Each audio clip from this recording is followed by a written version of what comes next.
Hey everybody, it's your girl Queen Jean. I'm back. So today I'm going to be making oxtails. Now, my way of making oxtails may not be the most conventional and traditional way. I actually originally learned this dish from my great grandmother who has been gone for quite some time now. So I'm doing it basically based off of memory, but I've added some modern twist to it, and of course the spices have updated, so I have tweaked it a little bit, but I hope you enjoy. And here we go. So first we have the oxtails. Um, Most of you can either get them pre-packed in your local grocery store or your butcher, or you can go to a meat market. I was lucky enough to find these on sale for $3.99 a pound. I stocked my freezer up because these can be quite expensive. I have a larger family, so I actually have 2 packs that I use, but it depends on the size of your family, and if you're fixing anything else, you adjust accordingly. I have a yellow onion. You can use a Spanish onion, red onion, sweet onion. I have fresh garlic. I use about 5 or 6 cloves smashed, and you know me, guys, I love my garlic. I also have some chopped garlic that we'll show you what we're gonna do with that later. I have some white potatoes. You can use baby reds, Yukon Gold. You can use russet potatoes, whatever potatoes you choose. I also have some baby bellas. You can use button mushrooms, portobello, shiitakes, creminis. Again, any type of mushroom, or you can omit this altogether. You can even use canned mushrooms. I don't personally like to use those for this, but you can use those as well. And here is my vast array of spices. And again, these can be adjusted depending on what you can find in your area and what works for you. But this right here is a must. The Worcestershire sauce. Worcestershire. Nobody can ever say that correctly, but this is a must, and you can find that practically anywhere. I also have my all-purpose Greek seasoning. This is actually can be found in almost all of the restaurant grocery stores as well. Walmart carries it. There are a few other name brand stores that you can find it. And actually, I got these off of Amazon. I have my roasted garlic and herb seasoning. I got this from a major chain as well. I have my tropical sazon. Again, if you can't find this, you can use the packets, the sazon packets as well. I have that too, of course. So if you can't find it, don't fret. I have my garlic powder, onion powder, bay leaves. I also have oxtail and stew seasoning. Now, typically, I don't buy seasonings particularly made for certain dishes, but I found that this one works well with this. I don't use a lot because I am overflowing it with other seasonings as well. And I also have sweet ginger. If you can't find this, because it is kind of hard to find, you can use regular ginger. You can also use whole fresh ginger and just slice it and put it in the water.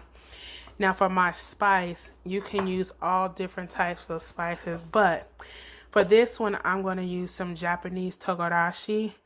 This one I actually order online, but you can find this in most ethnic aisles. You only need about a tablespoon. Well, it depends on how hot you want it. You can also use gochujang, gochujang, sorry, which is Korean chili flakes. Again, if you can't find this, you can use regular chili flakes. And if you really don't want to get it too spicy, you can use a little bit of cayenne pepper, or you can put a few sliced chilies in and just take them out later for flavor. But this is my setup. I'm going to get everything going in the pot, and we'll get back to you later. So this was after I did a pre-boil, guys. I put my oxtails in after rinsing them, running them under cold water.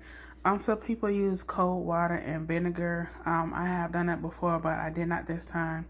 But I did do a pre-boil, and I skimmed up all the impurities, and I put them back on the stove with my sliced onion. As you can see, there's my bay leaf. I don't know if I mentioned that before, but I have 2 bay leaves, and here you have my garlic. You see I just smashed it just for a little flavor. Like I said, later on I'm going to show you what I'm going to do with the chopped garlic. But I brought it back up to a boil, and I got some really good pieces. As you can see, not a lot of fat, which my husband loves, because he hates that the fatty part. To me, I like it. I mean, I grew up on it like that. I mean, you're welcome to trim it to your taste. But as you can see, the liquid itself, you can use plain water, which is what I did, or you can use stock. I suggest if you use stock, use the stock after your pre-boil. A lot of people don't pre-boil, and that's your choice, but that's what I chose to do. My grandmother used to do it. So you can use just plain water for your pre-boil, and then your stock, if you're going to use stock, for your actual cooking. So we're going to let this cook on medium low for about 2 hours or so. We're going to come back and check on it to see how tender it is. Once we come back, we're going to start adding our other ingredients. There are a few things that I did not mention that we're going to add later on. You know, I scatterbrained. Sometimes I do forget, but we're going to show those to you once we get to that 2-hour mark. See you soon. All right, guys, so this is after 2 hours. Yummy. So as you can tell, some of the liquid has evaporated, which is fine, because at this point what I went ahead and did was I added a whole can of cream of mushroom soup with roasted garlic. I know, but you guys know me by now. Garlic, garlic, garlic. However, if you're unable to find that kind, you can always use just regular cream mushroom soup, which is fine. What I went ahead and did was I sliced up the cremini mushrooms. Again, you can use button, portobello, shiitake, whatever you can find. The reason why I didn't add the mushrooms at the beginning, because I didn't want them to be too disintegrated, because what we're going to do is we're going to let this cook again for another hour or so. Anywhere from an hour to an hour and a half, depending on how tender you want them. Some people like them off the bone to the point where, you know, you pick it up and it just slides off. Some like them a little to the tooth, so to speak. I kind of like them in between, where they're tender but not completely disintegrated. Also, if you want to make this into a soup, you can leave this as is. That's fine as well. I, however, like to make it a little bit thicker. So what I'll do is with the last 15 minutes, when I feel like it's close to where I want it, I'm going to thicken it up and add my grandmother's secret. Well, not so much a secret, but that's the way she used to cook it. So right now, like I said, I'm just going to stir it up just a little bit. I will thicken it a little bit later, but if you choose to leave it like this, you can always add carrots and potatoes and celery and make it into an oxtail soup. But I want to have it a little bit on the thicker side. What I'm also going to do is I'm going to show you in a second, once we cut from this, what I actually did with the vegetables. And there's another ingredient that I added that I didn't tell you guys about at the beginning. So sorry guys, I'm a little scatterbrained today, but we'll get it together. Okay guys, here are my vegetables. I have my potatoes that I cut up. I have the rest of the mushrooms. I actually quartered them. The smaller ones I left cut in half. And I had a small head of cauliflower that I also cut up. All of my vegetables were washed. On my vegetables, I have a little bit of lemon oil, canola olive oil blend. I also have some homemade hot pepper oil. Oh, you guys, this is the bomb, like for real. I also have, I use all of the spices that I use in the meat outside of the oxtail seasoning. In place of the togarashi, I use my Creole seasoning for the spice. But I'm going to now cover this up and put this in the oven for about half an hour to 45 minutes. In the last 10 minutes or so, I'm going to take the top off to let them get a little bit brown. But here are my veggies, guys, and I'll see you soon. Hey guys, so here is the final result. See how brown and gorgeous that looks?